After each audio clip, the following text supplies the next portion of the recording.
আদ্যাপীঠ মন্দির কলকাতার দক্ষিণেশ্বরের কাছে এই মন্দির অবস্থিত। এই হচ্ছে আদ্যাপীঠ মন্দির। দক্ষিণেশ্বরের খুব কাছে রয়েছে এই আদ্যাপীঠ মন্দির। বন্ধুরা, আমি আজ এসেছি আদ্যাপীঠ মন্দিরে। আমি আদ্যাপীঠ মন্দিরের পরিবেশটা, আদ্যাপীঠ মন্দিরটি আপনাদের কাছে তুলে ধরবো। দেখুন, এই হচ্ছে আদ্যাপীঠ মন্দির। দক্ষিণেশ্বরের কাছে রয়েছে আদ্যাপীঠ মন্দির। বহু মানুষই এখানে এসেছেন এবং সকলেরই খুব পরিচিত জায়গা।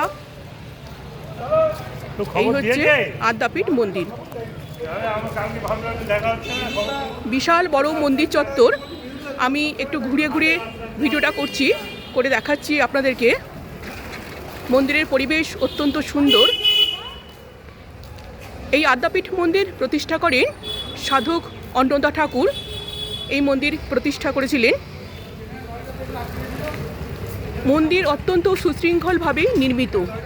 খুব পরিষ্কার পরিচ্ছন্ন পরিবেশ, সুন্দর গাছপালা দিয়ে সাজানো মন্দিরের পরিবেশ। সাধক অন্নদা ঠাকুর ছিলেন মা আদ্যাশক্তির উপাসক। তিনি তার স্বপ্নাদেশ অনুযায়ী তিনি এই মন্দির নির্মাণ করেন। এই হচ্ছে আদ্যাপীঠ মন্দির। সুন্দরভাবে দেবদারু গাছ দিয়ে সাজানো, দুপাশটা অপূর্ব সুন্দর পরিবেশ এখানে।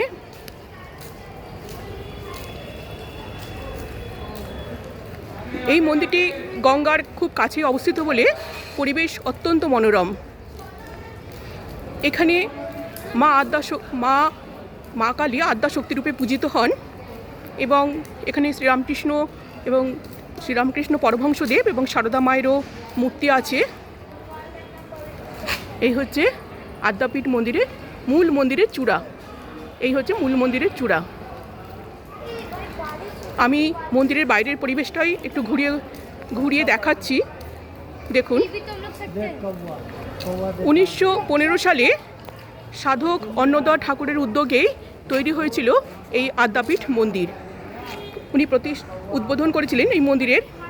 কিন্তু ধাপে ধাপে আস্তে আস্তে মন্দিরের কাজ সম্পূর্ণ শেষ হয়। 1978 সালে এই মন্দির নির্মাণ কাজ সম্পূর্ণ হয়। এই মূল মন্দিরের গর্ভগৃহে মোট 3টি স্তরে দেবমূর্তি প্রতিষ্ঠিত আছে। একদম উপরে আছেন মা আদ্যাশক্তি এবং মাঝামাঝি রয়েছেন শ্রীরামকৃষ্ণ পরমহংসদেবের মূর্তি এবং তার নিচে আছে অন্যান্য দেবদেবীর মূর্তি। মোট 3টি স্তরে দেবমূর্তি বিন্যস্ত আছে। এই হচ্ছে ভোগের ঘর। এইখানে ঠাকুরের ভোগ রান্না হয়। মন্দিরে 3টি সময়ে ঠাকুরের আরতি হয় এবং মূল মন্দিরের দরজা খোলে ঠিক দিনের 3টি সময়েতে। ভোর 4:30 থেকে 5টা এবং সকাল 10:30 থেকে 11টা আর সন্ধে 6:30 থেকে 7টা। এই 3টি সময় মূল মন্দিরের দরজা খোলে এবং মাকে দর্শন করা যায়। ওই সময় মায়ের আরতি হয়। প্রচুর লোকজন এসেছেন, সবাই আরতি দেখলেন, আমিও দেখলাম। এবং এখানে ভোগের কুপন কাটা হয়েছে। সামনেই আছে ভোগের কুপন কাটার ঘর। এখানে কুপন কেটে 80 টাকা করে কুপন। এখানে কুপন কেটে সবাই বসে আছেন এবং 12টা থেকে ভোগ পরিবেশন শুরু হবে।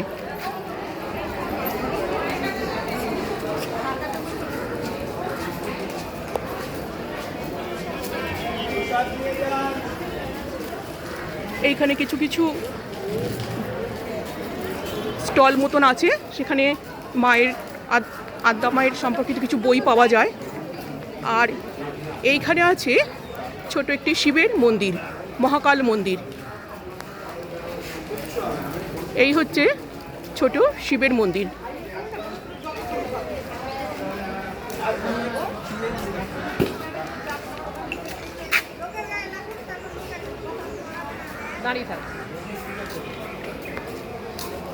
আমি মন্দিরের পরিবেশটা তুলে ধরলাম। খুব সুন্দর মন্দির, পরিষ্কার পরিচ্ছন্ন, খুবই সুশৃঙ্খলভাবে নির্মিত এই মন্দির। এইখানে দুর্গাপুজো, কালী পুজো এবং রাস পূর্ণিমার সময় খুব ধুমধাম করে এখানে অনুষ্ঠান পালিত হয়। খুবই ধুমধাম করে এখানে সেই সময়তে পুজো হয়। মন্দিরের পরিবেশটি এত সুন্দর, এখানে এসে সত্যি বসে থাকতে খুব ভালো লাগে। ভীষণই সুন্দর মন্দিরের পরিবেশ, চতুর্দিকে গাছপালা দিয়ে ঘেরা এবং পাশেই রয়েছে আরও কিছু কিছু ছোট ছোট মন্দির আছে। দেখুন,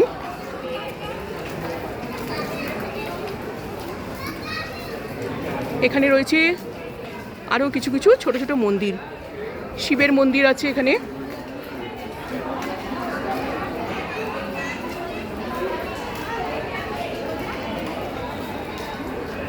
শিবের মন্দির আছে, রাধাকৃষ্ণের মন্দির আছে।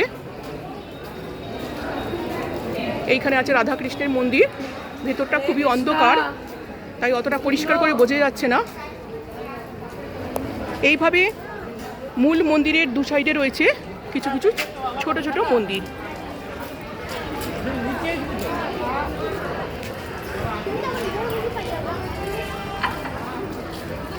এই হচ্ছে পুরোপুরি আদ্যাপীঠ মন্দিরের বাইরের পরিবেশ, মূল মন্দিরের বাইরের পরিবেশ।